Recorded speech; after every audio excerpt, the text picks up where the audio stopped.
7 अगस्त 2023 को suddenly north America में कई अलग अलग जगह के रेडियो और नेविगेशन सिग्नल्स में एक बहुत ही स्ट्रॉन्ग डिसरप्शन देखा जाता है। इसी समय के आसपास यूरोप और कुछ अफ्रीकन कंट्रीज में भी कई जगह के इलेक्ट्रिक ग्रिड्स और कम्युनिकेशन में कुछ सिमिलर डिस्टर्बेंसेस देखा गया। इसके बाद प्रश्न आया कि ऐसा क्यों हो रहा था, तो पता चला कि ये हो रहा था हमसे कुछ 150 मिलियन किलोमीटर दूर स्थित एक स्टार के कारण, और ये स्टार है हमारा सन। पृथ्वी पर एग्जिस्ट कर रहे सभी जीव जंतुओं, पेड़ पौधों के लिए ही नहीं, हमारे पूरे सोलर सिस्टम में सन एक बहुत ही इंपॉर्टेंट सोर्स ऑफ एनर्जी है। बाकी हम लोग तो सन के बिना पृथ्वी पर जीवन की कल्पना भी नहीं कर सकते हैं। हमारे सोलर सिस्टम में सन का एग्जिस्टेंस सिर्फ एनर्जी के कारण ही इंपॉर्टेंट नहीं हो जाता, बल्कि कई कारण हैं जो सूर्य को हमारे सोलर सिस्टम में एक बहुत ही इंपॉर्टेंट सेलेस्टियल बॉडी बनाते हैं। जैसे कि सन का ग्रेविटेशनल फोर्स हमारे सोलर सिस्टम का एग्जिस्टेंस बनाए रखता है। यदि सन ना हो तो ऐसा कुछ दिखने वाला सोलर सिस्टम एग्जिस्ट ही नहीं कर पाएगा। ये कहना गलत नहीं होगा कि सन हमारे सोलर सिस्टम में उस पेरेंट की तरह है जो प्लैनेट्स रूपी बच्चों को एकजुट रखता है। हमारा सन देखने में बिल्कुल एक जलती हुई बॉल की तरह दिखाई देता है, जिसका कारण है इसके कोर यानी कि सेंटर में होने वाला न्यूक्लियर फ्यूजन, जिसमें दो हल्के न्यूक्लियस मिलके एक भारी न्यूक्लियस का निर्माण करते हैं। और क्योंकि नए फॉर्म हुए एलिमेंट न्यूक्लियस का मास उन दोनों न्यूक्लियस के कंबाइंड मास के कम होता है, तो बचा हुआ मास एनर्जी में कन्वर्ट हो जाता है। हमारे सन के केस में ये हल्के न्यूक्लियस हाइड्रोजन एटम के आइसोटोप के होते हैं, जो कि भारी हीलियम एटम के आइसोटोप फॉर्म करते हैं। और यही एनर्जी है जो हमारे सन को इतना गर्म बनाती है। इसी के कारण सन के कोर का temperature almost 15 million degree centigrade होता है, और इसके बाहर की सरफेस जो हमें नजर आती है उसका टेम्परेचर 5500 डिग्री सेंटीग्रेड होता है। अब यहाँ प्रतीत होता है कि हमें सूर्य के बारे में काफी कुछ जानकारी है, तो फिर प्रश्न आता है कि इसकी और स्टडी क्यों की जाए।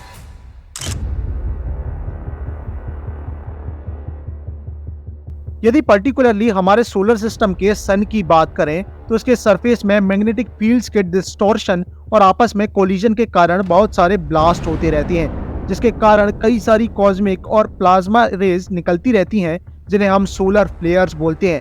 ये सोलर फ्लेयर्स बहुत ही इंटेंस और हैवी एनर्जी से भरी होती हैं।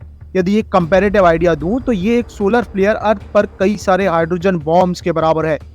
सिर्फ ये सोलर फ्लेयर्स ही नहीं, कभी कभी मैग्नेटिक और थर्मल एनर्जी इंटरेक्शन के कारण सूरज प्लाज्मा को गैसियस स्टेट में क्लाउड के फॉर्म में भी इजेक्ट करता है, जो कि कई बार अर्थ के एटमॉस्फेयर में एंटर कर डिस्टर्बेंसेस क्रिएट करते हैं, जैसा कि कुछ समय पहले नॉर्थ अमेरिका में देखा गया था।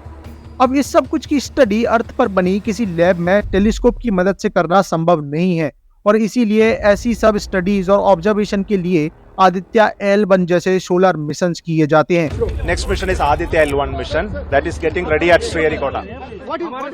आदित्य L1 भारत से पहला स्पेस बेस्ड ऑब्जर्वेटरी मिशन होने वाला है जो सूर्य की स्टडी करेगा, जिसे 2 सितंबर को भारतीय समय अनुसार 11:50 पर श्रीहरिकोटा के सतीश धवन स्पेस स्टेशन से लॉन्च किया जाएगा।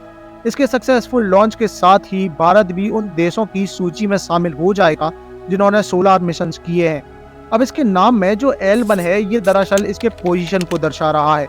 आदित्य L1 को पृथ्वी और सूरज के बीच स्थित लैग्रैंज पॉइंट L1 के अराउंड एक हेलो ऑर्बिट में इंजेक्ट किया जाएगा, जो कि पृथ्वी और सूरज के डिस्टेंस के ऑलमोस्ट 1% है, यानी कि 150 मिलियन किलोमीटर का 1%। पृथ्वी से लॉन्च के बाद L1 तक पहुंचने में आदित्य L1 को लगभग 4 महीनों का लंबा समय लगेगा। अब इस पॉइंट L1 पर आदित्य L1 को स्थापित करने के बाद सूरज को बिना किसी ग्रहण के आसानी से ऑब्जर्व किया जा सकेगा। इसके सरफेस पर हो रहे सभी चेंजेस और एक्टिविटीज को ऑब्जर्व कर हम स्टडी कर पाएंगे। इस आदित्य L1 में टोटल 7 पेलोड्स हैं। आसान भाषा में बोलूं तो वो मशीनरी जो असल में स्टडी करती है।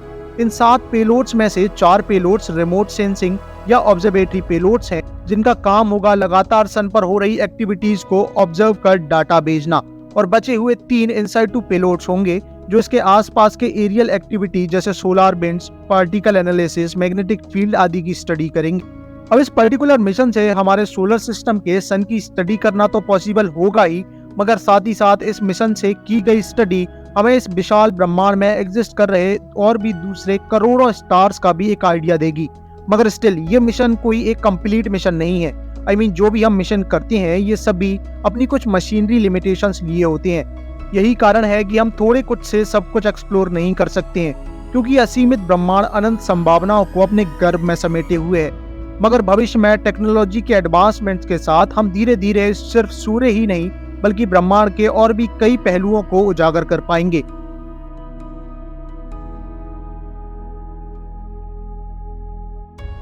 इनकेस इसरो के अपकमिंग चंद्रयान 4 मिशन के बारे में जानना चाहती हो तो स्क्रीन पर दिख रही मेरी इस वीडियो को चेकआउट करना बिल्कुल नहीं भूलना। आपको सारी इन्फॉर्मेशन मिल जाएगी। बाकी वेद, साइंस एंड मैथ्स पर आपको यह आवाज फिर सुनाई देगी। जय मां भारती।